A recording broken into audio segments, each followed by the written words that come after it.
ورحمۃ اللہ وبرکاتہ نحمده ونصلی علی رسوله الکریم اما بعد فاعوذ باللہ من الشیطان الرجیم بسم اللہ الرحمن الرحیم رب اشرح لی صدری ویسر لی امری واحلل عقدۃ من لسانی یفقهوا قولی۔ نماز جمعہ ایک فرض نماز ہے۔ قرآن پاک میں اللہ تعالیٰ فرماتے ہیں یا ایھا الذین آمنوا اذا نودی للصلاة من یوم الجمعة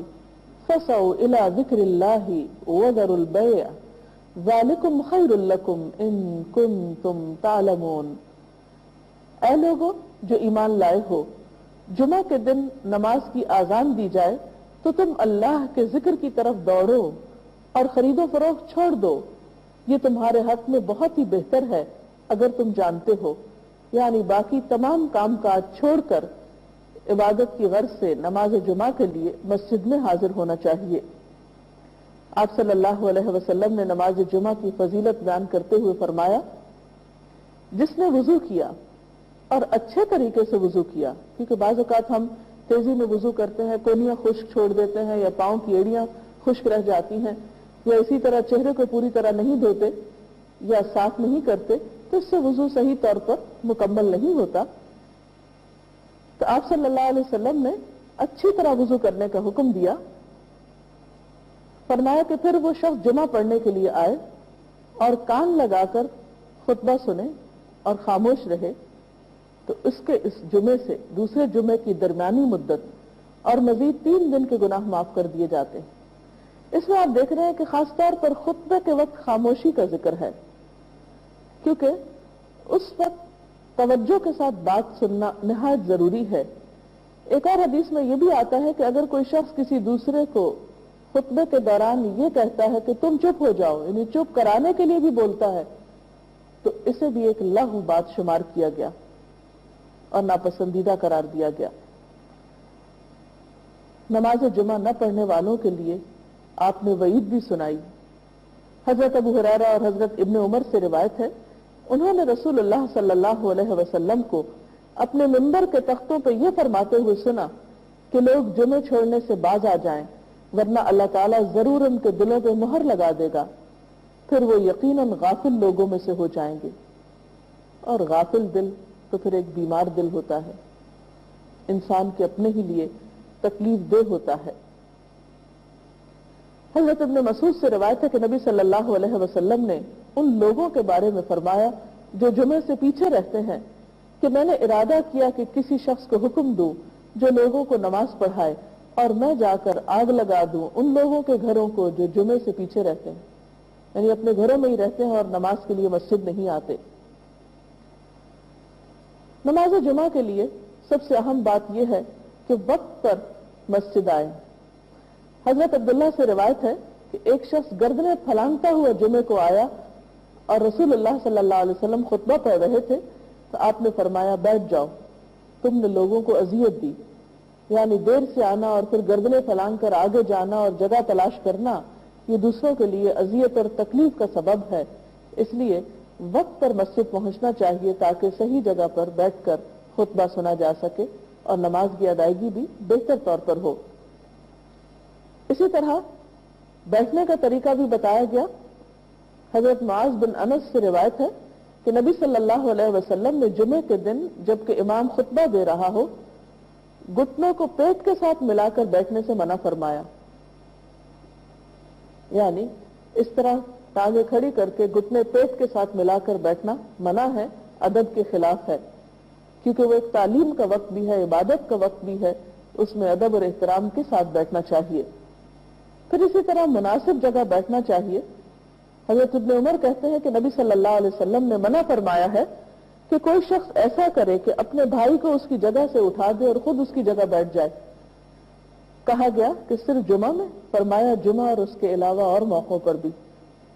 یعنی کوئی شخص یہ نہیں کر سکتا کہ جمعہ کے دن خود تو دیر سے آیا پھر آ کر کسی اور کو اٹھا کر اس کی جگہ پر بیٹھے، اور ویسے بھی یہ ایک بد اخلاقی کی حرکت ہے۔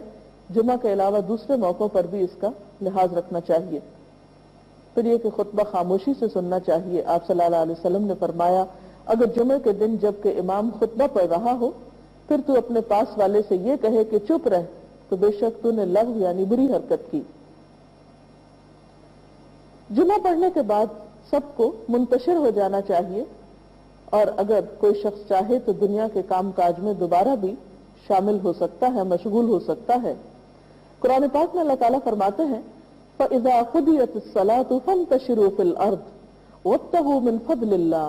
وَاذْكُرُوا اللَّهَ كَثِيرًا لَعَلَّكُمْ تُفْلِحُونَ۔ پھر جب نماز ہو چکے تو زمین میں پھیل جاؤ اور اللہ کا فضل تلاش کرو اور کثرت سے اللہ کا ذکر کیا کرو تاکہ فلاح پاؤ، کامیاب ہو جاؤ۔ اس سے پتہ چلتا ہے کہ ہمارا دین دین فطرت ہے، اس میں انسانوں کو ایسی عبادت کے لیے نہیں کہا گیا، مجبور نہیں کیا گیا کہ جس میں مشغول ہو کر وہ اپنی دنیا کے کاموں سے یکسر بے نیاز ہو جائیں۔ ہمارا دین دین فطرت ہے، اس میں انسان کو عبادت میں ایسی تکلیف نہیں دی گئی کہ جس میں مشغول ہو کر وہ اپنی دنیا کے کاموں سے بالکل بے نیاز ہو جائے اور اپنی ذمہ داریوں کو دوسروں پر ڈال دے۔ اسی لیے ہم دیکھتے ہیں کہ قرآن پاک میں اللہ تعالیٰ فرماتے ہیں فَإِذَا قُضِيَتِ الصَّلَاةُ فَانتَشِرُوا فِي الْأَرْضِ وَابْتَغُوا مِنْ فَضْلِ اللَّهِ وَاذْكُرُوا اللَّهَ كَثِيرًا لَعَلَّكُمْ تُفْلِحُونَ۔ پھر جب نماز ہو چکے تو زمین میں پھیل جاؤ، اللہ کا فضل تلاش کرو اور بکثرت اللہ کا ذکر کیا کرو تاکہ تم فلاح پاؤ۔ تو اس سے یہ بات پتہ چلتی ہے کہ ایک فریضہ ادا کرنے کے بعد انسان کو دوسرے فرض کی ادائیگی کے لیے نکل جانا چاہیے، یعنی رزق حلال کے لیے کوشش، محنت، کیونکہ وہ بھی ایک فریضے کے بعد دوسرا فریضہ ہے۔ لیکن دنیا کا کام کاج کرتے ہوئے بھی انسان کو اللہ کو بالکل بھلا نہیں دینا چاہیے۔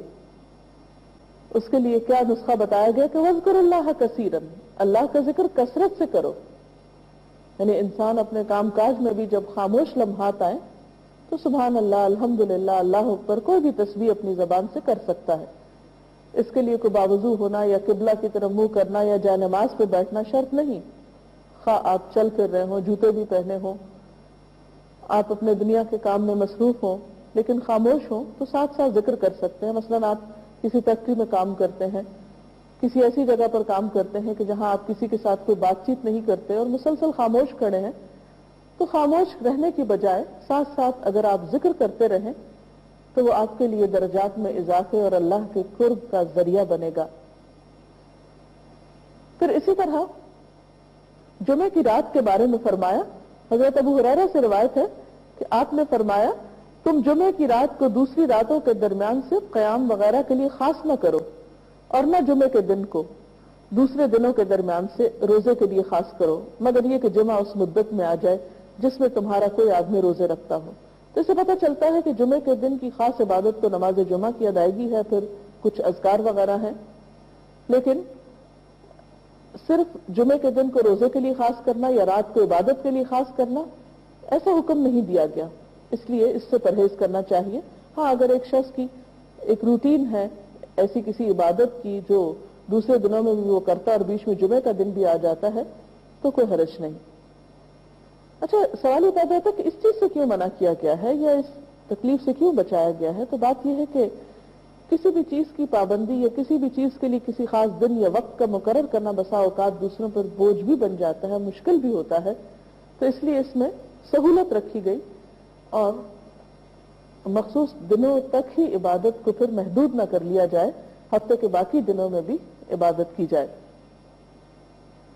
بخاری اور مسلم کی ایک اور حدیث میں تنہا جمعہ کے دن روزہ رکھنے سے منع کیا گیا، سوائے اس کے کہ ساتھ اس کے ایک دن پہلے یا بعد کا روزہ بھی ملا لیا جائے تو پھر حرج نہیں ہے۔ تو ناظرین، یہ تھی چند باتیں جمعے کے حوالے سے۔ اللہ کرے کہ رمضان المبارک میں آپ سب کے جمعے بہت اچھی طرح گزرے۔ ناظرین، اس میں جو کچھ بتایا گیا اس میں زیادہ تر باتیں مردوں سے متعلق ہے، لیکن خواتین بھی گھر پر نہا دھو کر